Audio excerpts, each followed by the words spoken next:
Masalah bumi itu bukan ekonomi, bukan politik, bukan edukasi. Dosa. Dan kita kira uang bisa menyelesaikan semuanya. Anda akan terkejut. Injil yang mengubah manusia. Sinful nature atau hakikat dosa hanya bisa sembuh oleh Kristus.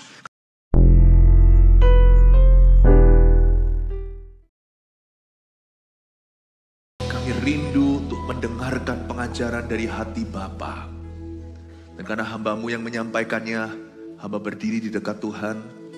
Beri kepada hamba-Mu kemampuan, kejelasan, kata-kata hikmat, serta Kau berikan roh wahyu dan hikmat dalam diri jemaat untuk bisa mengaplikasikan apa yang kami pelajari sepanjang hari yang indah ini. Yesus Kristus, kami cinta padamu, kami senantiasa mengasihimu. Jangan ada satupun domba-Mu yang kebingungan tentang kehidupan. Tuhan, hari ini setiap kata-kata yang keluar dari mulut hamba Kau urapi untuk menuntun jalan. Terima kasih Roh Kudus, we really need you. Sembunyikan hamba di balik salib Yesus. Dalam nama Yesus, haleluya. Amin. Semakin banyak tahu, semakin susah hati. Kitab Pengkhotbah pasal yang ke-1 ya. Pertama ayat 12-18 saya bacakan dulu. Pengajaran hikmat adalah sia-sia, judul di Alkitab. Aku pengkhotbah adalah raja atas Israel di Yerusalem. Aku membulatkan hatiku untuk memeriksa dan menyelidiki dengan hikmat segala yang terjadi di bawah langit. Itu pekerjaan yang menyusahkan yang diberikan Allah kepada anak-anak manusia untuk melelahkan diri. Aku telah melihat segala perbuatan yang dilakukan orang di bawah matahari. Tetapi lihatlah, segala sesuatu adalah kesia-siaan dan usaha menjaring angin. Yang bongkok tak dapat diluruskan. Dan yang tidak ada tak dapat dihitung. Aku berkata dalam hati, lihatlah, aku telah memperbesar dan menambah hikmat lebih daripada semua orang yang memerintah atas Yerusalem sebelum aku. Dan hatiku telah memperoleh banyak hikmat dan pengetahuan. Aku telah membulatkan hatiku untuk memahami hikmat dan pengetahuan, kebodohan dan kebebalan. Tetapi aku menyadari bahwa hal ini pun adalah usaha menjaring angin. Karena di dalam banyak hikmat ada banyak susah hati. Dan siapa memperbanyak pengetahuan, memperbanyak kesedihan. Kitab Pengkhotbah bukanlah kitab yang mudah untuk dikhotbahkan, bahkan dipahami. Tapi Tuhan taruh ini di dalam kanonikal Alkitab, atau berada di dalam firman Tuhan yang sah, pasti ada sesuatu yang tidak bisa diwakili oleh buku yang lain. Kitab Pengkhotbah ini sangat jujur sekali, menggaruk hati. Jadi kalau hati kita udah lama ndak itching, hati kita terlalu nyaman dengan hidup, padahal hidup ini sementara, kadang-kadang ini wake up call yang perlu Kitab Pengkhotbah. Jadi dalam pengembalaan harus saya ajarkan setiap kitab, dan saya akan tuntun ayat per ayat seperti biasanya. Ambil catatan, kita akan belajar banyak dan refleksi hati. Kita akan mengerti dari seorang hamba Tuhan yang pernah murtad cukup lama. Tiada lain, tiada bukan. Dia adalah sang pengkhotbah itu sendiri. Yaitu Salomo, raja di Yerusalem, keturunan Daud ayat 12. Aku pengkhotbah adalah raja atas Israel di Yerusalem. By this time, Salomo sudah berusia. Dia bukan anak kecil yang lugu lagi, anak muda yang baru naik tahta. Ketika kita muda, pikiran kita idealis. Kita mengejar cita-cita. Tapi ketika orang menginjak usia tertentu, kalau dia nggak ready, hidupnya akan penuh penyesalan dan dia akan kehabisan waktu. Salomo mengakui kesia-siaan. Dia mengaku bahwa dia telah menyia-nyiakan sebagian besar hidupnya. Atau sebagian besar of his adult life. Dia telah membuang-buang waktu dari masa dewasanya, di masa dia jadi orang, jadi raja, lalu dia jatuh dalam dosa. Salomo sempat murtad jalan, jadi bahwa banyak ahli teologi setuju bahwa kitab Pengkhotbah adalah kitab pertobatan Salomo. Tetapi jaga-jaga jikalau di sini ada orang yang berkata, enak ya, kok enak dia? Seperti tulisan dulu waktu di Bali ada kaos, ya, dengan tulisan yang nyeleneh-nyeleneh, salah satunya gini, muda kaya, pesta, hidup foya-foya, mati masuk surga. Nah kok enak ya? Jaga-jaga kalau Anda merasa itu enak, tunggu sampai kebaktian berikutnya ini di ibadah 3 saya jelaskan enak gak enaknya. Orang kalau bertobat dari awal itu kayaknya gak enak, pikul salib melulu. Mendingan nanti aja, sebelum akhirat cepat bertobat. Not really, tidak seperti pikiran seperti itu. Itu tipu daya muslihat iblis. Hati-hati dengan tricky, hal-hal yang tricky di dalam kehidupan ini. Things may not be as it seems. Banyak hal tidak seperti yang kau kira. Hati manusia memang bebal. Enaknya orang itu, coba lihat berbuat jahat, diampuni gitu aja itu penyamun di samping salib Yesus. Gitu aja ya, kalau gitu kita nggak usah melayani Tuhan. Sia-sia, segala sesuatu adalah sia-sia. Mari kita sia-siakan kehidupan, makan minum, pesta pora, foya-foya, masa muda dosa, nanti tua tinggal bertobat sebelum akhirat. Bertobatlah yang punya pikiran seperti ini. Sebab Allah tidak akan memberikan dirinya dicemooh orang. Yang kau tabur akan kau tuai. Yang tidak kau tabur, tidak kau tuai. Jangan pernah mencobai Tuhan. Jikalau Tuhan sudah memberimu pengetahuan dan pengenalan, jangan kita bandel dablek dan kita terabas jalan. Allah tidak akan membiarkan dirinya dipermainkan. Aku pengkhotbah adalah raja atas Israel di Yerusalem.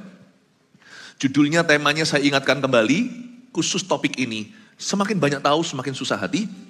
Mari kita lihat ayat 13. Aku membulatkan hatiku untuk memeriksa dan menyelidiki dengan hikmat segala yang terjadi di bawah langit. Itu pekerjaan yang menyusahkan yang diberikan Allah kepada anak-anak manusia untuk melelahkan diri. Salomo mencoba menyelidiki kebenaran. Dan dia masuk dalam perjalanan bahaya. Berapa banyak sih orang seperti Salomo bisa kembali berbalik arah? Berapa banyak orang yang sudah begitu jauh sama Tuhan itu bisa lembut kembali hatinya? Salomo membulatkan hatinya untuk memeriksa dan menyelidiki dengan hikmat. Hikmat di sini bukan hikmat yang permulaannya adalah takut akan Allah. Hikmat di sini adalah hikmat manusia atau human wisdom. Salomo mencoba untuk memeriksa dan menyelidiki dengan hikmat manusia segala sesuatu yang terjadi di hidupnya. Di bawah langit itu. Anggaplah Salomo itu tumbalnya lah, kelinci percobaan. Supaya kita jangan ulangi kesalahannya, kita belajar kebenarannya. Salomo berkata, aku mau memeriksa. Sebenarnya apa sih yang worthy? Apa yang patut kita belanin di hidup ini? Aku membulatkan hatiku untuk memeriksa dan menyelidiki dengan hikmat segala yang terjadi di bawah langit. Ada dua kata, memeriksa dan menyelidiki. Dalam bahasa Inggrisnya, memeriksa itu to seek out, ya, atau mencari. Menyelidiki itu to search, ya, to search. Bedanya to seek and to search, memeriksa dan menyelidiki. Bedanya di sini. Kalau memeriksa itu deep investigation atau investigasi yang mendalam. Sedangkan menyelidiki itu wide investigation atau investigasi meluas. Saya mau menyelidiki seorang penyelidik, seorang seorang detektif atau seorang polisi aparat demi menangkap teroris, maka satu wilayah itu akan dia sapu. Dia akan sisir. Dia akan lihat dari rumah ke rumah, cari terorisnya di mana. Di mana mereka merakit bomnya. Semoga ketemu labnya. Bukan hanya mendalam, dia harus meluas. Maka dia akan kasih boundary. Kota ini dari timur sampai barat, wilayah ini sudah kami incar. Maka dia akan mencari secara luas. Itu menyelidiki. Salomo itu sudah menyelidiki makna kehidupan demi kita. Dia kejar pengetahuan. Dia kejar dulu hal-hal yang baik. Lewat edukasi, pendidikan. Salomo ini serba bisa. Dia ngerti perkapalan. Dia ngerti pertanian. Udahlah, semua bisnismu dan bisnis yang kita jalankan di dunia ini, semua marketplace dia kenal. Dia sudah cari far and wide. Jauh dan luas. Dia mencari apa yang kira-kira bisa menggantikan Tuhan. Apakah uang bisa memuaskan? Sampai yang salah pun dia coba. Kita semua tahu Salomo punya 1000 cewek. Dia tahu semuanya. Pokoknya dari yang halal sampai yang haram. Dia mencobai dirinya dan mencobai Tuhan. Sekali lagi jangan ada pikiran seperti ini. Kok gak adil ya? Nanti saya akan tunjukkan, tapi bukan di ibadah ini. Ujungnya Salomo setengahnya gigit jari. Semua yang dia cintai raib dan lenyap dalam hidupnya. Ya, yang ada hanyalah nightmare dan memori buruk. Salomo bukan one happy man when he died. Waktu dia mati, meninggal, dia tidak bahagia. Malah justru penuh dengan sorry. Pertanyaan saya, di manakah gadis Sunem yang dia tuliskan Kidung Agung itu? She was never to be found at the end of his life. Di akhir hidupnya. Orang yang sungguh-sungguh dia kasih, tiada. Menurut saya Salomo adalah orang yang sangat kasihan. Ya memang salah dia sendiri. Saya tidak kepingin tukar tempat sama Salomo. Sekalipun dia punya segala-gala seolah-olah. Tapi Salomo berkata gini, hidup itu stres sekali. Dia berkata, itulah Pekerjaan yang menyusahkan yang diberikan Allah kepada anak-anak manusia untuk melelahkan dirinya. Ayat 13b. Salomo berkata bahwa lebih happy jadi anak kecil atau jadi orok bayi. Mereka nggak tahu apa-apa. Waktu kita kecil, kita bahkan percaya Sinterklas. Sinterklas itu ada. Hidup itu bagi kita itu cuma sebatas orang tua. Hidup itu kita bisa makanya itu lagu ini hanya lagu di sekolah minggu. Happy ya ya ya, happy ye ye ye, saya senang jadi anak Tuhan. Karena semakin kita dewasa, semakin susah. Semakin susah jadi orang Kristen yang bahagia. Karena kita tahu banyak. Makin tahu kita makin susah. Makin tahu hidup ini seluk-beluknya makin worry, makin khawatir ya kan. Anak kecil lo gak mikir apa-apa. Paling pol-pol maksimal kalau dia mulai dewasa, remaja. Segala sesuatu hanya seputar sweet 17-an. Pakai baju apa aku? Tapi di usia tertentu misalnya setengah baya. Kita mulai lihat si ini kanker, si itu kanker. Kita mulai mikir. Apalagi kalau orang yang lebih tua lagi mulai mikir waktu lihat koran. Zaman dulu sih mulai lihat di berita duka. Teman-temannya satu persatu dipanggil Tuhan. Gimana kalau aku ditinggal mati oleh istriku? Gimana kalau aku ditinggal mati oleh suamiku? Kalau yang pernikahannya bahagia. Yang pernikahannya tidak bahagia, pikirannya banyak. Gimana kalau ketahuan istriku? Gimana kalau ketahuan suamiku? Manusia itu semakin banyak tahu, makin susah. Dia makin menyulitkan dirinya. Sebenarnya paling happy itu orok bayi atau bahkan anak yang tidak pernah dilahirkan. Tapi semua tergantung pilihan sih. Sebenarnya kita tidak harus berakhir depresi. Kalau kita baca kitab Pengkhotbah ini memang it sounds pessimistic. Kedengarannya pesimis. Tapi sebenarnya enggak. Salomo itu seorang pengkhotbah yang pakai jalur negatif untuk membangkitkan yang positif. Jadi dia itu pakai yang namanya reverse psychology atau psikologis terbalik. Dia tunjukkan semua God dan selokan dan buruk-buruknya. Memang dia tumbalnya, dia itu tumbal bagi kita. Dia alami semua, dia tidak berteori. Ini pengalaman pribadi. Dia alami semua itu tunjukkan pada kita bahwa any Christian in the New Testament, Kristen manapun di perjanjian baru lebih happy dari seorang Sulaiman. Sungguh, kita semua ini siapapun sekarang, saya pilih secara random, asal hidup kita benar di depan Tuhan, kita tuh lebih bahagia daripada Raja Salomo. Lebih happy dari dia. Tapi anehnya kita juga gak happy kan? Karena semua kita juga mau jadi Sulaiman kan? Kita mau supaya yang namanya emas, perak, permata itu tiada harganya kan? Kita semua mengejar sesuatu yang kita gak miliki kan? Kan di zaman Salomo itu perak gak ada harganya, emas itu biasa. Karena semua di-pool di Timur Tengah. Setiap tahun itu berapa ton dia punya perkapalan membawa ton-tonan emas. Kita semua kepingin itu kan? Kita gak happy kalau duit kita gak nambah satu nolnya di belakang. Semua orang tuh selalu kejar nol kecil, nol besar. Tapi nol semuanya tanpa Tuhan. Andai kata aku bisa married sama orang itu. Padahal kiri kanan Budiwati sudah siap untuk jadi suami istri. Kita maunya sih yang Bi Yun Hin Bu. Aku baru happy kalau aku punya orang itu. Kita tuh selalu membuat diri sendiri gak bahagia. Anehnya manusia itu kan gitu. Salomo kepingin jadi kita. Kita kepingin jadi Salomo. Karena itu makna kehidupan tidak pada dunia ini. Kita gak usah jauh-jauh. Yesus akan memberimu tujuan hidup. Sekalipun kita bukan anak kecil lagi, kita semakin tahu. Tapi kalau kita punya iman, hati kita akan tenang. Kalau kita punya pengharapan, hati kita akan tenang. Hidup kita itu punya makna, tidak pada benda, tidak pada pengakuan manusia. Kalau kita itu kenal Tuhan ya, hidup kita akan happy, sungguhan. Sekalipun kita banyak tahu sekarang ya, tapi kalau kita fokus pada Yesus, mataku tertuju padamu, segenap hidupku ku serahkan padamu, bimbing aku masuk rencanamu, untuk membesarkan kerajaanmu. Ku mau mengikuti kehendakmu ya Bapa. Ku mau selalu menyenangkan hatimu. Kalau mata kita tertuju ke Yesus, kita gak usah memeriksa dan menyelidiki. Aku gak perlu jadi orang itu untuk bahagia. Aku gak perlu mencoba dosa. Baru setelah itu dipuaskan rasa penasaran. I don't need to be somebody else. Aku gak perlu jadi orang lain dulu. Baru aku merasa puas. Salomo berkata, aku penasaran, aku bulatkan hatiku untuk memeriksa. To seek. Dia menyelidiki. Dia gak tanggung. Jadi playboy 1000 sekalian perempuannya. Itu betul-betul memeriksa. Deep investigasi. Menyelidiki itu sampai pada dasarnya. Ini orang gak tanggung. Dia kaya itu kayanya setengah mati. Tidak ada raja setelah Salomo yang bisa menyaingi kekayaannya. Coba bayangkan.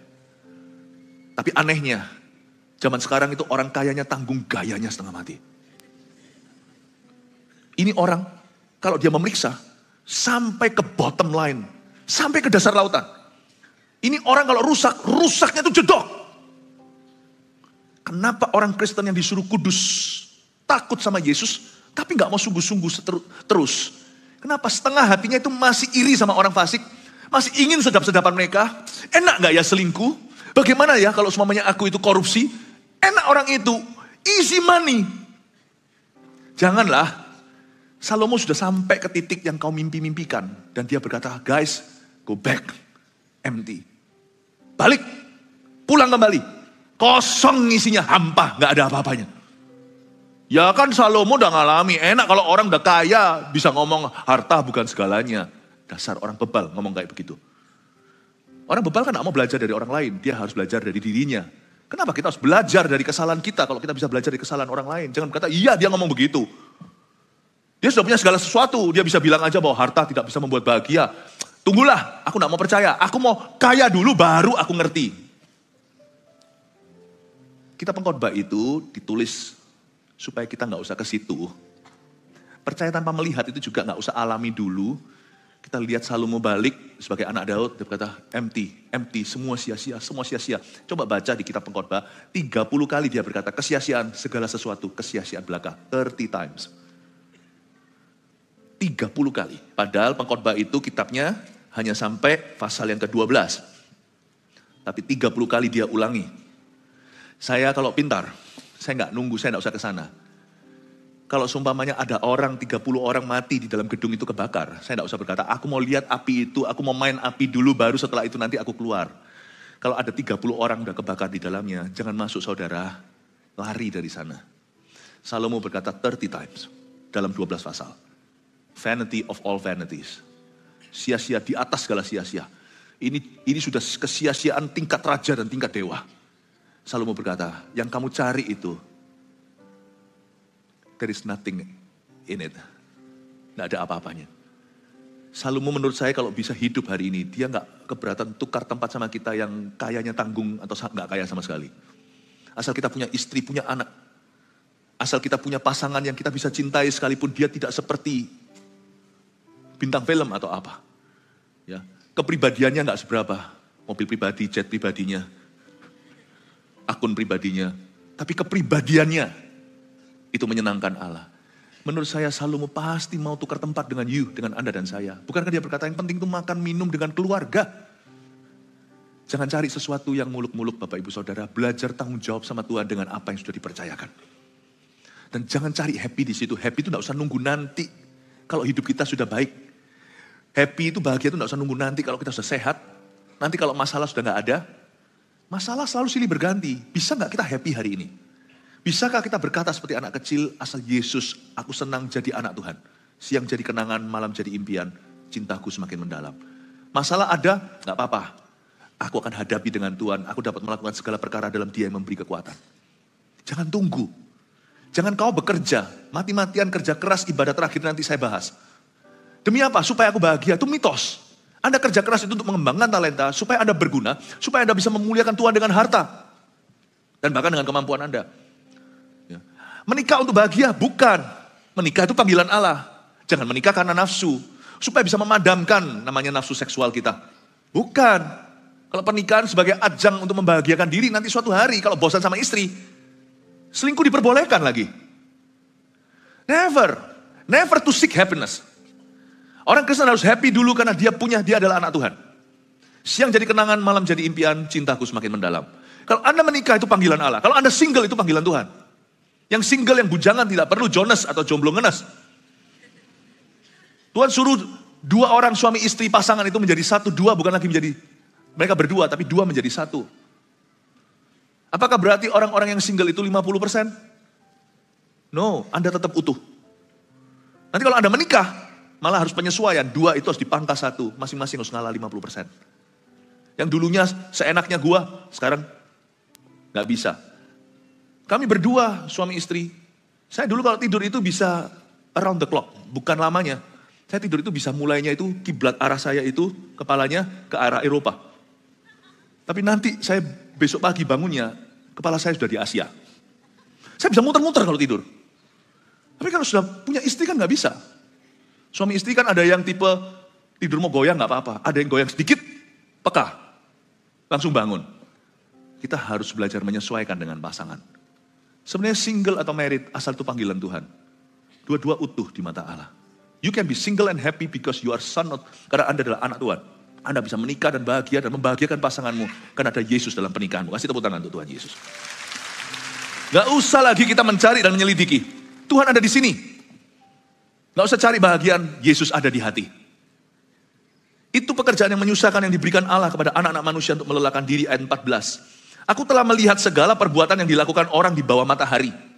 Tetapi lihatlah, segala sesuatu adalah kesia-siaan dan usaha menjaring angin. Ayat 14 ini, Salomo menyimpulkan bahwa di bawah kolong langit atau di bawah matahari, bahasa pengkhotbah, segala sesuatu itu sia-sia. Tolong dicatat bahwa di perjanjian lama mereka belum ada pewahyuan di afterlife atau akhirat. Mereka belum punya wahyu tentang hidup kekal. Jadi orang-orang di perjanjian lama itu hanya bisa meraba-raba, samar-samar.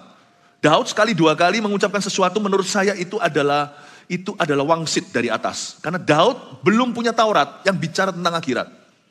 Coba Anda lihat kitab Taurat, Kejadian, Keluaran, Imamat, Bilangan, Ulangan, kitab Musa itu. Gak ada sebut tentang akhirat, tapi Allah yang kekal. Selalu disebut, kamu akan kembali ke nenek moyangmu, entah di mana, belum ada pewahyuan tentang sorga. Dia disebut sebagai Allah Abraham, Ishak, Yakub, yang nantinya di zaman Yesus, dijelaskan sama Tuhan Yesus waktu ada pertanyaan dari orang-orang Saduki, ya, yang tidak percaya kebangkitan, kalau mati nanti, itu nanti istrinya siapa? Kalau mereka suami istri mati, lalu habis itu menikah lagi. Yesus berkata, dia bukanlah, jangan kamu sesat orang Saduki, karena Allahmu itu bukan Allah orang mati, dia Allah Abraham, Ishak, dan Yakub. Mereka tidak akan hidup kawin mengawinkan, tapi sebagai malaikat. Kalau Anda baca ya, di perjanjian baru shed some light. Baru ada penerangan, baru ada pencerahan. Perjanjian lama, mereka nggak tahu, tapi Daud ada sedikit hint, ada sedikit memberikan sindiran ke sana, mungkin dia kira-kira, misalnya Mazmur 23, dan kita akan tinggal di rumah Bapa yang bakal selama-lamanya. Tapi mereka nggak punya pengertian tentang kehidupan setelah kematian. Mereka nggak ngerti apa artinya itu. Perjanjian lama memang belum waktu. Jadi Salomo membuat satu kesimpulan bahwa di bawah matahari ini memang nggak ada makna. Tapi ini nggak bisa diterapkan ayat 14 untuk kita. Kecuali kalau kita memang hidup tanpa Tuhan, tanpa tujuan, dan kita tidak melibatkan Kristus dalam kehidupan kita, maka kita juga kembali ke perjanjian lama, di bawah kolong langit, di bawah matahari. We have no meaning. Gak ada arti. Makanya itu, Kolose pasal 3 ayat 1 bunyinya, munculkan aja di depan sini untuk jemaat lihat. Ya. Karena itu kalau kamu dibangkitkan bersama dengan Kristus, carilah perkara yang di atas. Bukan di bawah kolong langit ya, bukan di bawah matahari, di atasnya matahari. Carilah perkara yang di atas, di mana Kristus ada, duduk di sebelah kanan Allah. Jangan menyembah matahari atau ciptaan Allah. Itu berada di bawah, itu tumpuan kakinya. Carilah perkara yang ada di atas matahari. Saya masih ingat, waktu 2015 saya khotbah di jalanan di Shibuya dan Shinjuku. KKR outdoor itu orang-orang Jepang lewat. Dengan beraninya, saya tahu itu keberanian dari Tuhan, karena saya pasti ketakutan saya di tengah-tengah lautan orang Jepangnya. Saya bilang, do not worship the sun, but worship the sun above the sun. Paham maksud saya? Sun satu situ S-U-N artinya matahari. Sun bahasa Inggris satunya itu S-O-N, anak Allah. Jangan sembah matahari. Sembahlah dia, anak Allah yang ada di atas matahari itu. Kecuali kalau kita hidup untuk perkara kerajaan sorga, kita akan kembali ke perjanjian lama. Kita tidak punya makna hidup ini. Dia belajar dari Salomo, pintar-pintar saja. Orang ini sudah punya segala-gala yang kau kejar. Dan dia berkata ujungnya hanyalah penyesalan. Hatinya itu hanya penuh dengan regret. Salomo adalah seorang yang gigit jari, jangan kau heran. Nanti kalau kita di sorga, Salomo tidak lebih kaya daripada orang-orang biasa hari ini yang mencari kerajaan Allah. Tanganku kerja buat Tuhan, mulutku puji namanya, kakiku berjalan cari jiwa, upahku besar di sorga. Gak apa-apa, it's okay, jangan ikuti. Tanganku kerja buat Tuhan, yang bisa? Mulutku puji namanya, kakiku berjalan cari jiwa, upahku besar di sorga. Bapak ibu saudara, Salomo tidak akan lebih kaya dari seorang biasa yang takut akan Allah di perjanjian baru, yang masuk ke sorga nanti. You jangan heran nanti 24 tua-tua dengan mahkota yang dilemparkan ke kaki Tuhan. Itu nggak tentu Salomo duduk di situ. Bisa jadi CGL-mu. Bisa jadi volunteer di MSP kita, Mawar Sharon Peduli. Saya nggak mau tukar tempat dengan dia. Karena hidup sebelum akhirat itu terlalu singkat. Sungguh cuma setetes sajalah, seperti setetes air di tengah lautan samudera. Hidup di akhirat itu ya, 10 tahun kali 100 kali, diulang lagi, kali 1000 kali, kali 1 juta kali, 1 miliar kali, nggak berhenti-berhenti. That's how long we gonna live. Apa artinya hidup 70-80 tahun di bumi, 90-100 bahkan. Itu cuma setetes kehidupan. Salomo mati sebagai orang kecuali karena dia adalah raja, dan dialah nenek moyang Yesus Kristus, dia nggak punya jasa. Bait suci yang dia bangun pun karena dia tidak garap, kalau dia tidak persiapkan penerus, runtuh pada akhirnya. Coba nanti Anda baca. Nothing you do on earth will last forever. Tidak ada sesuatu apapun yang kau lakukan, yang kita lakukan, dan kita kerjakan, kita bangun di bumi ini, kecuali untuk kerajaan sorga yang akan kekal selama-lamanya. Sungguhan bangunan itu akan runtuh. Coba Anda lihat sekarang gedung ini, puji Tuhan, yang ada di Surabaya ya, saya ngomong dengan semua yang streaming ini kan. Luar biasa. 20 tahun ini kontraknya. Selesai kontrak ini saya umur 70. Nah, ketahuan sekarang umur berapa. There's no building that will last forever. But while we're in it, selama kita di sini, lebih baik kita membangun sesuatu yang kekal. Perubahan hidup. Manusia diubahkan, pernikahan ditransformasi, keluarga, anak-anak kecil, anak-anak muda dimuridkan. Saya bersyukur waktu saya baca contohnya Paulus, Petrus semuanya, ada satu generasi yang telah diselamatkan. Daud pun dikatakan, dia melayani orang-orang pada generasinya. Dia melayani, he has served his generation. What have you done? What have you done? Gak ada satupun. Properti mungkin. Properti itu bisa bertahan lama katanya, itu long term investment. Betul sih, tapi semoga kita semua diangkat pada saat rapture sebelum datangnya zaman antikristus. Dulu kan pernah saya ajarkan Wahyu, 3,5 tahun pertama naik daun tuh, 3,5 tahun berikutnya si 666 itu kelihatan warna aslinya. Dan di 3,5 tahun terakhir itu, hukuman Tuhan atas bumi luar biasa. Bukan nakut-nakuti, ini firman. Jadi Anda tidak usah takut.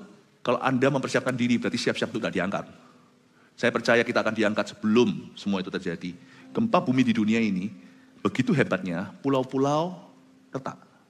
Semoga propertimu tidak ada di antara pulau yang retak itu. Karena susah untuk disertifikat setelah itu. Benua-benua berubah formatnya because of the earthquake yang akan terjadi. Anything that is on earth, nothing is lasting. Semua yang di bumi ini tidak ada satupun yang kekal. Bukan berarti kita tidak nabung. Nanti kita minta-minta salah siapa kalau keturunan kita minta roti? Tidak, talenta itu harus dikelola. Talenta itu adalah suatu jenis uang. Di perjanjian lama 1 talenta itu 34 kilo sesuatu. Harus dikelola. Supaya hidup kita itu bisa jadi berkat buat orang lain, tidak minta-minta. Tetapi ingatlah, di dalam segala sesuatu yang kau jalani di hidup ini, bangunlah sesuatu yang kekal, Bapak Ibu. Yang tidak bisa dicuri, ngengat tidak bisa memakannya. Bangunlah, Yesus berkata, kumpulkanlah harta di sorga. Bahkan kita juga bisa memuliakan Tuhan dengan harta kita. Makanya ada yang namanya pemberian. Orang mau gunjang-ganjing apapun juga, coba dicek profilnya. Biasanya orang yang berkomentar adalah orang-orang yang pelit, tidak pernah memberi kepada sesama. Yang biasanya keluar-keluar kasih orang miskin, tidak tentu mereka ngasih. Justru orang yang ngasih itu tidak banyak bicara. Ada orang yang menyebar-nyebar harta, tambah kaya. Amsal katakan, ada orang yang pelit banget tambah miskin. Dan yang iri itu biasanya akan menganiaya orang yang benar. Itu selalu terjadi begitu. Ismail menganiaya Ishak dalam perjanjian lama di dalam kitab Kejadian. Jangan ikut-ikutan. We can glorify God with our life. Kita bisa membuat sesuatu perbedaan yang kekal. Di bawah matahari, segala sesuatu adalah sia-sia. Not true, tidak berlaku. Bagi orang-orang yang hidup untuk Dia yang ada di atas matahari. Kebaktian 1 tadi saya jelaskan.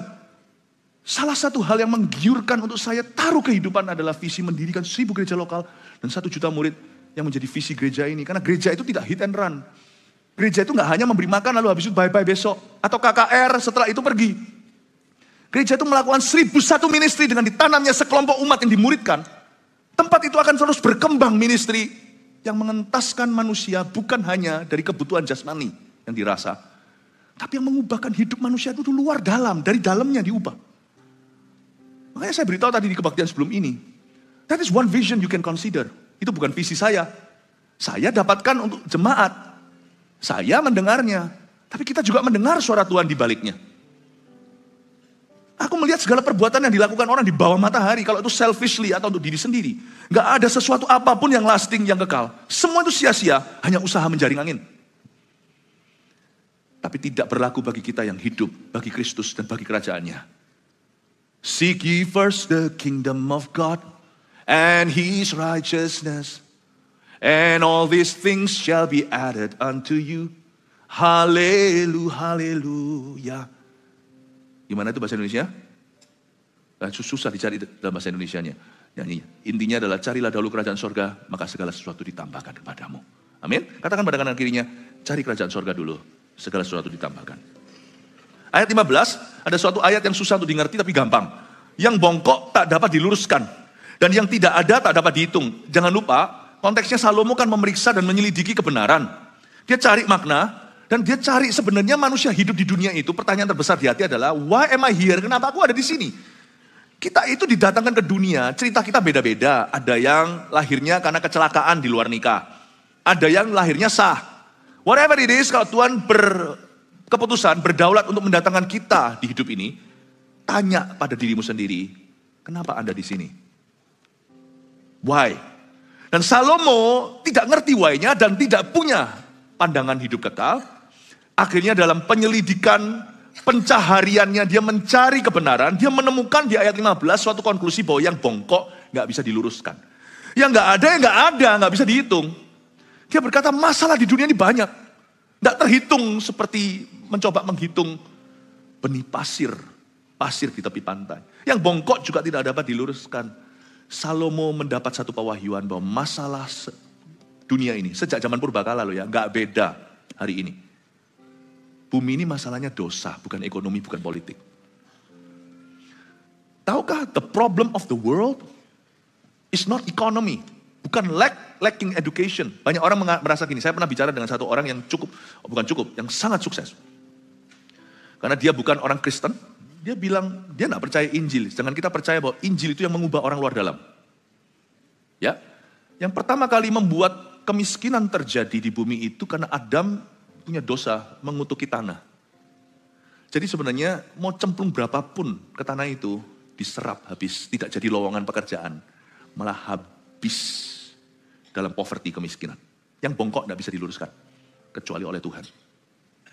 Tidak bisa. Makanya Salomo menulis sebelum dia mati, dia tulis kitab pengkhotbah supaya kita mencari kebenaran yang dia tidak temukan di perjanjian lama. Kita temukan di perjanjian baru.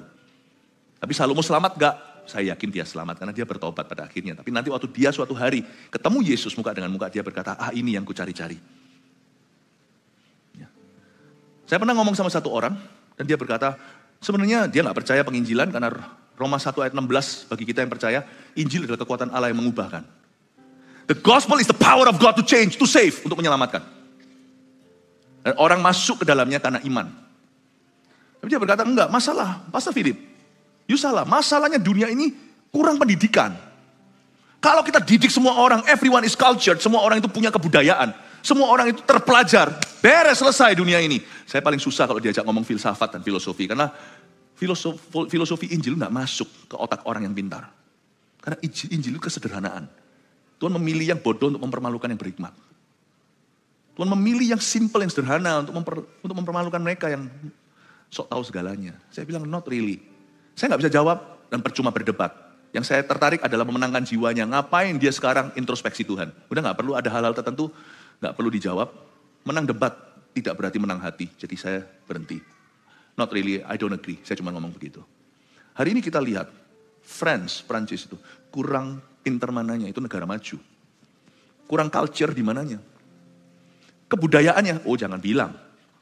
Sangat-sangat top notch. Kurang pendidikan, pinter-pinter di situ orang-orang. Pinter-pinter. Coba pikirkan. Kurangnya apa? Anda udah lihat Olympics kemarin? You see clearly. Dunia itu ke arah mana? Masalah bumi itu bukan ekonomi, bukan politik, bukan edukasi. Dosa. Dan kita kira uang bisa menyelesaikan semuanya. Anda akan terkejut. Injil yang mengubah manusia. Sinful nature atau hakikat dosa hanya bisa sembuh oleh Kristus. Kalau Yesus cukup sampai memberi makan, kurang apa itu 5.000 orang dikasih makan dari 5 roti 2 ikan. Kalau Yesus merasa, inilah misiku, inilah my ultimate mission, itu salah satu misi. Bahkan orang Kristen harus memberi makan, saya setuju sekali. MSP tidak pernah berhenti lakukan itu. Mawar Syariah Peduli. Kita kasih beasiswa, kita mengadopsi anak-anak yatim piatu atau mungkin ada orang tua tetapi mereka diabaikan sebagai putra-putri. Kita lakukan semua. Hamba-hamba Tuhan dari gereja pelayan-pelayan yang kecil, kita ajari retreat, kasih room service, kita kasih makan, senang sekali diperlakukan sebagai raja. Minum Starbucks saja nggak pernah. Kita kasih Alkitab, butuh apa Pak, kita ajari online service-nya. We do everything. Tapi Yesus tidak berhenti sampai di bukit memberi makan. Dia tahu bahwa ini tidak bisa mengubah kekal. Dan mungkin orang setelah itu kembali lapar. Kalau dia cuma kasih air kepada wanita Samaria yang berdosa, dia akan haus lagi sekali putus sumur Yakub. Yesus harus tunjukkan dosanya dan bawa dia pada titik lahir baru. Itu Injil Bapak Ibu Saudaraku. Yesus gak berhenti sampai memberi makan 5.000 orang. Dia naik ke Kalvari dan Golgota, mati di situ. I am convinced of the power of the gospel. Ada orang tanya sama saya, kenapa harus mendirikan 1.000 gereja lokal? Loh bisa aja kita KKR. Setelah KKR, Evangelistic Organization, organisasi penginjilan sedunia yang besar-besar, saya gak bisa sebut mana, gak etis. Saya dulu sekolah teologia, kami riset itu. Dengan riset-riset yang terbagus di dunia kekristenan. Ini perkara 30-an tahun yang lalu. Dari begitu banyaknya orang yang menulis formulir keputusan, 5% yang stay Christian setelah KKR. 20 tahun kemudian disurvei cuma 5%. 100 orang terima Yesus, cuma 5 yang tetap ke gereja. Saya memutuskan untuk tidak hit and run. Di bawah kolong matahari, semuanya cuma makan. Di atas itu ada Injil dan kekekalan yang juga kasih orang makan, tapi nggak hanya berhenti di sana, sampai ke Kalvari atau Golgota. Saya kata, no, nehi kusi-kusihe. Tidak, I will not resolve, I will not stop, saya nggak akan settle, sampai Injil diberitakan, sampai ke ujung dunia. Kasih tepuk tangan untuk Tuhan. Anda tanya, capek nggak? Capek. Lelah nggak? Lelah. Terus terang saya sih kepinginnya cuman nikmati hidup sih, terus terang jalan-jalan. Tapi celaka aku kalau aku nggak memberitakan Injil. Ngapain sih kita susahkan diri? Gereja kita udah besar kan? Ngapain 300 gereja 2030? Ngapain sibuk gereja 1 juta murid? Jauh maafan, kata orang Chinese. Cari masalah apa? Saya kepinginnya nikmati hidup. Banyak tempat yang belum kita kunjungi. Gak bisa, gara-gara RUSI. Mau kunjungi RUSI sudah keluar-keluar di Belanda. Kapan Pastor Philip kesini? Saya ke Belanda udah gak bisa makan keju saja sekarang. Gak bisa. Bapak Ibu Saudara, saya ingin Anda mengerti bahwa di bawah matahari tidak ada visi. Paling cuma visi ambisimu lah. Bahwa kalau matahari itu ambisimu aja. Di atasnya itu baru ada visi Allah. Dan itu yang kekal. Jangan heran, hai Salomo, suatu hari di atas sana, Anda bukan siapa-siapa. You be very surprised, konglomerat dan melarat, itu dibalik sama Tuhan di surga. Berbahagialah orang miskin di hadapan Allah. It's not how rich you are. You may be a wealthy, prominent. Mungkin Anda adalah suatu keluarga yang sangat prominent sekali. Not in heaven. Karena namamu tidak identik dengan penginjilan. Namamu tidak identik dengan mengubah kehidupan. Cuman jago dagang. Sorry kalau saya ngomongnya terus terang. Saya memang sudah disumpah demikian. Terus terang, Philip terang terus.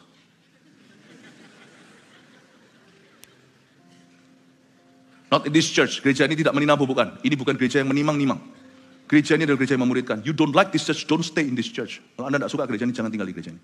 Ini gereja, saya akan bertanggung jawabkan setiap kepala, setiap hati kepada Tuhan bahwa kami telah berusaha memuridkan. This is the church. Bagi orang-orang yang mau bertumbuh, yang mau serius ikut Yesus. Kasih tepuk tangan untuk Tuhan. Ini bukan gereja untuk dibawa kolong matahari. Ini gereja yang akan membawa kita di atasnya. Bukankah di ayat Kolose 3 ayat 2 tidak usah dibuka, pikirkanlah perkara di atas, di mana Kristus ada, duduk di samping kanan Allah. Pikirkan, jangan cari yang perkara di bawah, pikirkanlah perkara yang di atas. Yang bongkok tidak dapat diluruskan, yang tidak ada tak dapat dihitung. Saya jadi ingat si sapi, 7 sapi makan 7 sapi gemuk. Setelah dimakan 7 sapi gemuknya, mereka tetap kurus, tidak ada tanda-tanda sama sekali pernah makan daging. Tahukah tanpa Injil, uang kita yang kita kucurkan tuh sekalipun untuk membantu mereka yang lemah, itu akan menjadi uang kanibal dan tidak akan ada sisanya. Saya pernah melayani, berikan semua tante-tante kasih spaghetti di sebuah jalan namanya Hastings Street di Vancouver, Kanada. Yang pernah tinggal sana tahu. Itu tambah panjang sekarang lainnya. Itu sudah ambil blok per blok, itu orang narkoba. Setiap hari ada ambulans. Apa yang kita bantu, kasih makan, kasih pakaian semuanya, akan kembali semua dijual untuk beli narkoba lagi. Nggak akan ada sisa-sisanya. You pernah kasih $10, $100, $1.000, nggak pernah ada sisanya. Nggak jadi lowongan pekerjaan. Semua kembali untuk beli drugs. Waktu saya lihat seperti itu, sebagai bayi rohani, saya membuat keputusan. Aku harus menemukan sesuatu di bawah kolong matahari ini. Aku akan menemukan visi yang lebih tinggi. Nggak mungkin cuma begini. Harus ada sesuatu. Saya belum ngerti God's power waktu itu. Saya baru berapa bulan kenal Tuhan. Harus ada something. Harus ada sesuatu. Kalau enggak, semua yang kita taburkan ditelan tanpa ada sisa dan bekasnya. You think money will solve this world's problem? Go give all your money. Enggak akan ada sisanya, enggak akan ada bekasnya bahwa pernah kau bantu. Mentalitas. Di bawah kolong matahari, tak ada makna, enggak ada visi. Di atasnya, baru ada. Jangan sia-siakan hidupmu. Saya enggak planning untuk bicara banyak ke sini. Tapi kok saya rasa disetir ke situ ya. Saya nurut aja sama Roh Kudus. Padahal ini mestinya masih kebanyakan saya mau bicara tentang semakin banyak tahu semakin susah hati. Tapi semakin saya khotbahkan semakin saya susah. Semoga Anda paham hati Allah. Yang penting tangkap hati Tuhan. Aku berkata dalam hati, lihatlah aku telah memperbesar dan menambah hikmat lebih daripada semua orang yang memerintah atas Yerusalem sebelum aku. Dan hatiku telah memperoleh banyak hikmat dan pengetahuan. Jadi si Salomo berkata, aku ini sudah banyak hikmat, banyak pengetahuan, aku memperbesar dan menambah hikmat, bahkan semua harta. Mitosnya di ayat 16 ini adalah, mitosnya ya, kalau kita itu pintar, pandai, kita pasti sukses, dan kalau kita sukses, pasti kita benar. Mitos itu dipatahkan oleh Salomo, aku berkata di hatiku, ada mitos di hatiku. Aku telah memperbesar, menambah hikmat. Sebelum aku, sesudah aku telah memperoleh banyak hikmat dan pengetahuan. Tidak ada raja seperti saya sebelum dan sesudah di Yerusalem. Saya anggap Salomo ini jenius. Ini orang pintar banget, Salomo. Anda coba baca ya, dia punya biografi di raja-raja. Luar biasa. Dia itu bangun gedung-gedungan. 1000 istri itu semua punya istana. Bangunannya yang terkenal adalah Bait Suci. Lalu istananya sendiri. Dibangun berapa tahun. Lalu nggak hanya itu. Salomo ini ngerti agrikultur. Kalau Anda baca, coba di-compare kalau baca Alkitab ya. Antara yang di Raja-Raja itu, sama di Amsal, kalau dia ngomong apa. Sama yang di Pengkhotbah. Kalau Anda lihat ya, dia itu bisa menemukan irigasi-irigasi zaman purbakala yang modern sekali. Yang hari ini menjadi hikmat-hikmat pertanian. Ini orang ngerti perkapalan. Nggak seperti orang yang tiba-tiba keluar. Tidak sinergi bisnisnya. Ya, lalu coba yang lain, terlalu aneka ragam, gagal di beberapa venture-nya. Ini Salomo berhasil. Bawa merak, bawa orang utan. Jadi bawa dia zoologi yang luar biasa. Kalau Anda baca semuanya ini orang jenius. Lalu dia cipta lagu lagi seperti Redo dan kawan-kawan. Dia bisa cipta Amsal, dia tulis semua buku-bukunya itu bestseller semua. Literatur bisa, nyanyi bisa, musik ngerti, orkestra dia paham semuanya dari sisi otak kiri, otak kanan main semua jenius. Setiap bidang. Sedangkan jenius yang ada di dunia ini biasanya orang yang jenius di satu bidang, dia adalah orang yang idiot di bidang lain. Tapi dia ini jenius semua, gak ada idiotnya. Ini orang luar biasa. Dan dia berkata, lu orang kira dengan pendidikan yang super tinggi yang terbaik, anakmu akan sukses? Sekalipun sekolah Harvard sekalipun, gak jaminan. Jangan punya mitos orang tua, bahwa yang penting anak saya disekolahkan di tempat termahal. Kalau visinya itu stand alone, pendidikan itu berdiri sendiri tanpa coupled with, tanpa dibarengi dengan yang namanya pendidikan di rumah yang takut akan Allah. Lalu tanpa mereka tertanam dalam gereja, karena kita di perjanjian baru, gereja itu rumah Allah. Jangan kau kira anak Anda ke Harvard, hidupnya akan bahagia. Nanti Anda akan lihat, dia jenius di satu tempat, dia dihancurkan iblis di sisanya. Makanya itu saya selalu terangkan kepada jemaat. Ada orang tanya sama saya, kenapa ROSC ada di mana-mana luar negeri, kalau yang di dalam negeri sudah jelas. Dimanapun anakmu, tak kejar di situ. Saya tidak willing, tidak bersedia melihat anak-anak jemaat hilang. Papa mamanya melayani Tuhan, begitu rupa kok anaknya itu lenyap, itu gimana? No way Jose. Tak kejar yang di New York. Di Atlanta sudah ada kan, Pastor Mil? Yang di mana, kita kejar. Karena kita tahu, sekalipun anak Anda sekolah jauh, Beasiswa lagi, pinter sekali. Bukankah Hitler juga pinter? Jerman tuh majunya luar biasa sebelum World War II. Itu dia gagal itu karena ada umat Tuhan berdoa supaya dunia ini enggak hancur, bumi hangus di tahun 1940. Tuhan terlibat. Dunia ini masih ada yang jaga meskipun tetap gak keruan karena pilihan. Tapi Tuhan itu ada di bumi ini. Kalau enggak kita sudah gak ada tahun 2000 sekian, itu gak ada 2020. Kita sudah hancur saat itu. Bisa dihentikan di Rusia, dia tidak bisa menang perang di sana karena salju. Padahal yang namanya dia punya strategi Blitzkrieg. Masuk tentara udara, laut, submarine-nya yang bahaya, lalu habis itu tentara daratnya, SS, Special Force-nya. Kok bisa hancurnya karena dia itu bully orang-orang keturunan Yahudi saat itu. Bapak Ibu Saudara, kalau Anda pikirkan di dunia ini, saya belajar sebagai mahasiswa teologi dulu, salah satu riset saya adalah mempelajari Hiroshima dan Nagasaki, pemboman yang terjadi. Harusnya yang dibom itu bukan Hiroshima atau Nagasaki, ya saya lupa, udah puluhan tahun soalnya paper itu. Karena di situ ada sekelompok orang-orang Jepang, anak-anak Tuhan yang berdoa, kabut, pesawat sekutu yang datang lihat kabut, pergi ke kota berikutnya, kena Hiroshima. Di situ ada orang-orang Kristen yang berdoa. There is God in this world. Tapi saya mau beritahu ya, Jerman itu pinter advance-nya. Maukah Anda melihat anak Anda sekolah terbaik, tapi jahatnya nggak keruan? Tapi Jerman sekarang beda ya, maaf yang dari Germany. God bless you. Itu masa lalu. Nenek moyang, dosa nenek moyang, kau punya pilihan sendiri hari ini. Orang Jepang, orang Indo, peduli amat kalau sana papanya pendeta, kalau anaknya jadi penjahat. Kita semua punya pilihan sendiri, amin? Jangan kita itu merasa minder kalau anak kita nggak bisa sekolah luar negeri. Orang sekolah luar negeri berhasil? Ada. Semua? Enggak. Orang sekolah dalam negeri, ada yang nggak berhasil? Ada.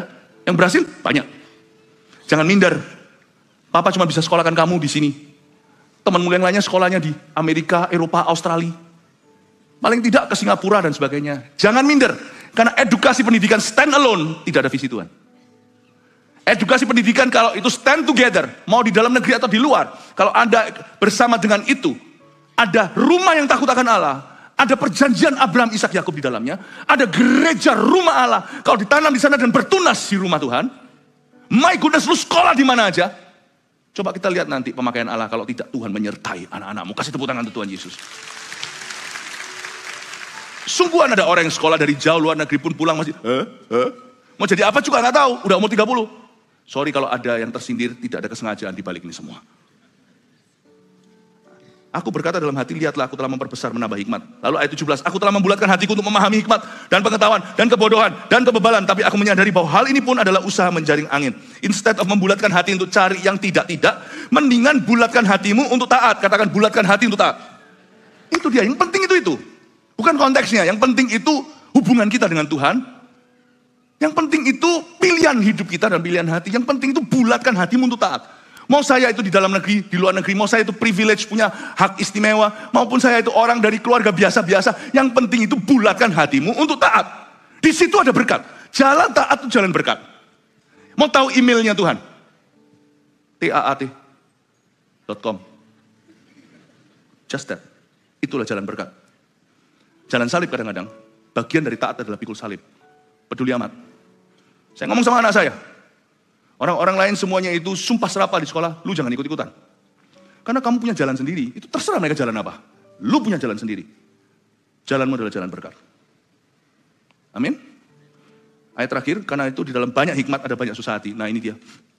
Dan siapa memperbanyak pengetahuan, memperbanyak kesedihan. Terus terang ya, waktu kita kecil itu, hidup itu Disneyland. Bahkan kita waktu kecil pun kita mungkin bisa lihat Mickey Mouse itu sungguhan dah. Tapi waktu kita mulai dewasa, semua jadi pikiran nih. Makanya saya selalu ingatkan orang-orang muda, masa muda itu sebentar. Lebih lama masa tua. Karena masa tua lebih kerasa. Segala-gala sekarang kita pikirkan. Mungkin saya aja, mungkin bukan semua orang. Waktu saya menginjak umur 40. Ya, kira-kira 2 hari lalu. Semua gua pikiri loh, sungguhan.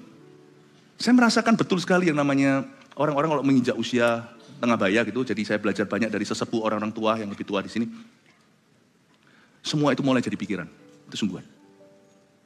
What if, gimana. Dan saya menemukan bahwa semakin tahu ya, manusia hidup semakin lama itu, sebenarnya semakin tidak happy. Makanya itu saya tidak bisa melihat orang menua tanpa Tuhan. Nggak boleh. Dan kalau mereka mulai lebih awal, lebih dini waktu masa muda itu lebih happy. Karena dia itu lebih punya fondasi. Jadi hari ini misalnya waktu saya umur 40, mulai umur 40, enggak persis umur 40 ya, kira-kira lah ya. Pada waktu itu, kira-kira di usia-usia itu, saya mulai mikir segala sesuatu. Tapi untungnya, worry atau perasaan yang saya rasakan di dada, itu enggak dicampur aduk dengan penyesalan. Saya tidak punya merasa sorry sama sekali masa mudaku berbuang, enggak ada.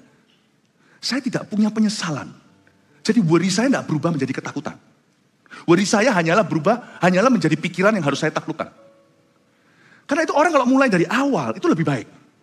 Makanya itu enggak ada atlet di Olimpik itu mulainya dari umur 45, itu enggak ada, 40 enggak ada. Itu dari kecil, apalagi negara-negara yang menitik beratkan olahraga. Itu dari umur berapa? Anda pernah lihat nggak orang-orang yang gimnas, yang itu dari umur berapa? Tekuk-tekuk sampai nangis-nangis, itu dia punya otot, dia punya kaki, kelenturannya. Saya mau belajar taekwondo sekarang itu sudah susah, karena saya dulu belajar karate. Taekwondo itu kan bisa split-split gitu, saya cuma taunya banana split. Itu es krim. Susah sekarang sakit, tapi kalau anak masih kecil masih bisa. Kalau kita mau mulai sama Tuhan itu lebih awal lebih baik. Tapi sekarang saya sudah umur 50, ya sekarang monggo silakan dimulai. Jangan tunda, belum baptis, ayo cepat masuk kolam. Kenapa kau tunda? Semakin muda itu semakin ada penyesalan.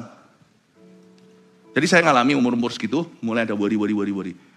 Saya temukan ya, wow, mungkinkah orang mulai mikir ini, mikir itu. Tapi saya nggak punya penyesalan, jadi saya hanya bisa taklukkan mudah sekali. Saya jadi ingat lagu ini, nggak apa-apa kalau nggak tahu ya. Nggak usah ikut ininya. Trust and obey, for there's no other way. To be happy in Jesus, you must trust and obey. Semakin tua, kita nggak semakin lucu dan dungu. Kita nggak semakin polos, kita mulai garis-garis atau kotak-kotak. Semakin tua, siapa bilang kita akan innocent? Holy itu bukan innocence. Kudus itu mikir, tapi tidak terbawa pikiran, dan kita bawa ke Tuhan. Kudus itu bukan seperti anak kecil yang polos belum teruji. Tapi kita semakin tua harus menjadi seperti anak kecil. Bukan kekanak-kanakan, imanmu harus menjadi childlike, bukan childish. Menjadi seperti anak kecil, bukan kekanak-kanakan imannya. Kekanak-kanakan itu gak disapa sama pendetanya marah, asyirnya kok begitu. Wah, lalu ngancam-ngancam keluar gereja, lalu habis itu tulis-tulis semuanya curhat kok tidak di tempat yang tepat, curhat kok gak pergi ke orang-orang yang bisa mengubah sistemnya, kenapa pergi ke sosial media, ngapain tuh, itu kanak-kanak. Anak-anak. Tapi kita semakin tua harus semakin childlike. Bukan berarti gua nggak pikirin, bukan. Tapi apa yang kupikirkan, kutimpali dengan firman. Trust and obey, for there's no other way to be happy in Jesus. Bagi orang yang mulai menua, you must trust and obey. Trust and obey. Trust itu percaya, obey itu taat saja. For there's no other way, tidak ada jalan lain. To be happy in Jesus, mau bahagia, mau happy dalam Kristus, ini aja. You must trust and obey. Cuman itu aja. Saya dapati bahwa semakin kita tua, Pastor Philip saya belum tua, mau menua nggak? Nggak mau mati muda. Semua kita cepat lambat akan bergabung dengan GMS Senior. Kalau nggak mau, haleluya, GMS Senior kelihatannya di tepuk tangan ini ya. Enggak, aku enggak, Pastor. Loh, mau didoakan supaya mati muda. Semua kita pasti. Kalau kita menua ini relevan buat semua. Kita semakin susah tanpa Tuhan. Tapi kalau kita sudah punya Tuhan, tidak ada penyesalan. Kalau ada penyesalan pun selesaikan, jangan lamban-lamban, janganlah buang-buang waktu lagi. Kalau kita sudah bersama dengan Tuhan sekarang, di jalur yang tepat, jalur visi apalagi. Dan don't worry my friends, apapun pikiran itu nyanyi ini aja. Trust and obey. Mau ikut? Gak apa-apa, lagu lama nih. For there's no other way to be happy in Jesus. You must trust and obey. Bahasa Indonesianya mau tahu? Gampang bahasa Indonesianya. Happy ya, happy ye, saya senang jadi anak. Udahlah, nggak usah gengsi, nyanyi nggak apa-apa. Ini lagu sekolah minggu juga oke. Siang jadi kenangan, malam jadi impian, cintaku semakin mendalam. One more, sekali lagi. Happy ya, happy ye, saya senang jadi anak Tuhan. Siang jadi kenangan, malam jadi impian, cintaku semakin mendalam. Praise Jesus. Saya selesai kasih 4 rangkuman ini untuk mengingatkan Anda khotbah saya hari ini jangan dilupakan. Nomor 1, logika dan pengetahuan manusia tidak membuatnya semakin bahagia. Ingat ya, masalah orang dari awal ya tree of knowledge, pohon pengetahuan kan. Logika dan pengetahuan manusia tidak otomatis buat dia happy, oke. 2, karena itu hati-hati dengan roh, penasaran atau rasa ingin tahu yang berlebihan. Jangan kepo lah, jangan gosip. Urusi urusanmu jadi sehat dalam iman. Urusi yang perlu kalau itu bisa mengubah sesuatu. Tapi seperlunya, hati-hati dengan roh penasaran atau rasa ingin tahu yang berlebihan. Gak usah cari tahu rahasia orang, saya paling anti. Karena gak perlu pun orang titipkan banyak rahasia ke saya. Sebenarnya orang yang paling bisa gosip harusnya pendeta. Karena kami memegang 1001 rahasia orang. Coba bayangin kalau saya jadi gosiper, pasti laku. 2, 3. Kenal Tuhan secara pribadi dan taati firman. Itu saja yang perlu kita perhatikan. Udah jangan perhatikan yang lain. Udah perhatikan itu di dalam bidangmu. Dalam jalurmu. Itu aja yang kamu fokuskan. Yang kita fokuskan Bapak Ibu Saudara. Fokus kenal Yesus lewat apa yang kau lakukan. Jangan terlalu banyak lumber ke kiri kanan. Khotbah pun harus ada benang merahnya. Hidup apalagi harus ada silver lining. Ya. Jangan perhatikan hal-hal yang lain. Seperlunya. Jangan melebar itu visimu. Belajar untuk kenal Tuhan aja secara pribadi. Lalu taati firman. 3, 4, terakhir ini. Semakin lama kita tunda ketaatan kita, semakin susah sendiri. Jadi kalau bisa hari ini jangan besok. Jangan diganti. Kalau bisa besok kenapa hari ini? Baptis juga sama. Nanti gini-gini tambah mikir tambah gak baptis. Percayalah saya. Ayo coba. Orang kalau, ya ini sorry ya. Segala kesamaan bukan kesengajaan, oke? Kalau orang itu masih usia remaja. Jatuh cinta itu gak mikir. Ya, justru jangan jadian. Kenapa? Waktu semua orang nampak sempurna, justru kau jangan jadi. Bantu bisa mikir sedikit di usia-usia yang mulai remaja tua, atau usia-usia 20, makanya jangan menikah umur 14. Tapi kalau Anda menikah misalnya umur idealnya ya, tidak semua orang punya pilihan, kadang-kadang tidak tergantung dia. Misalnya 24, 25 cowok nih, dia sudah bisa mikir, jadi keputusannya itu matang. Nah kalau cowok jadian langsung mau menikah umur 17, dia itu belum berkembang. Jangan sampai nanti waktu dia umur 25, 8 tahun pernikahan, dia baru sadar, aku gak suka sama dia. Don't believe dulu, orang kalau berkata I love you di usia itu, tunggu dulu. Tapi ada orang yang gak mau. Gak mau sampai umur 40, ini lain cerita kalau memang tidak laku, sorry. Belum, sorry, saya harus tarik kembali, itu bukan gak laku, tapi belum ketemu. Ngomong kanan kirinya, siapa bilang gua gak laku? Oke? Terus, padahal sudah ada, dan dia sudah ada yang kira-kira, tapi semua orang digantung, tunggu dulu siapa tahu ada yang lebih bagus dari kamu. Sampai 40, coba lihat ya, orang kalau sudah di usia 30 ke atas, kalau bukan pilihan dia, sudah cerewet. Apa-apa dipikiri, atas bawah dilihat. Pasti ada kurangnya, nanti salah chatting, salah ngomong sesuatu, udah buyar. Padahal sudah oke, A sampai X-nya. Sudah sampai Y-nya. Y. Setnya salah, buyar, A, B, C, D, E, F, G. Ulang lagi. Cerewet gitu, semua itu satu-satu tuh. Orang itu boleh kerja di rumah sakit sebagai MRI dan CT scan. Everything ya, semua itu di scrutinize, dilihat itu kurangnya apa. Semakin lama, semakin susah. Bukan nyusahin orang, nyusahin dirimu sendiri. Mau melayani, coba pikir terus, gak akan pernah melayani. Saya yakin 100% gak akan ada perfect timing untuk melayani. Mau CG, nanti gini-gini, gak akan pernah.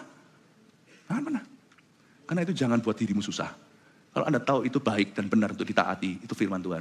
Langkah, today, not tomorrow. Amin Bapak Ibu. Happy ya. Haleluya, kasih tepuk tangan untuk Tuhan Yesus. Mari kita